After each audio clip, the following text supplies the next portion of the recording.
Heads bowed down, eyes focused on mobile phones and fingers ready for action. This has become a common sight in Taiwan after the popular mobile phone game Pokemon Go arrived in Taiwan in early August. Taiwan became the third place in Asia to experience virtual creatures catching after Hong Kong and Japan. The game is free to play and uses location-based augmented reality technology to let players catch virtual monsters. To play the game, players have to leave their home and venture outside, including to streets, parks, and shopping malls. They use their mobile device's GPS capability to locate virtual monsters and capture, battle, and even train them. 就看到朋友分享，然后就看一下。我觉得超好玩的，有的游戏其他手机游戏就可以删掉，这很花时间，我觉得，就是因为你要一直走路的，而且你要一直盯着这个。Police in many countries where Pokemon Go has arrived have issued warnings about players' inattentive driving, trespassing, and being targeted by criminals due to the lack of awareness of one's surroundings when playing the game. To avoid the problems linked to the game, various authorities in Taiwan have issued safety reminders, as well as rules and restrictions for players.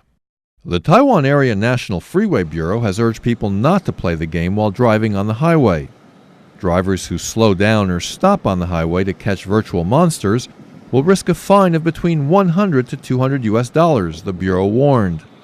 The Taiwan Railways Administration, meanwhile, has announced that the game is banned in its stations, on its trains, at railroad crossings, and along its railway tracks. It said it will ask railway police to intervene if passengers refuse to cooperate. Taipei City's traffic police have warned that gamers who hunt Pokemon monsters while driving a car will risk a fine of around $100, while the fine for scooter riders will be $30. Pedestrian gamers who disregard traffic signals or traffic police, or obstruct traffic by running around, sitting, or standing in the middle of busy roads or railroad crossings may be subject to a fine of $10. Police in various cities have also caught scooter riders who were playing the game while driving.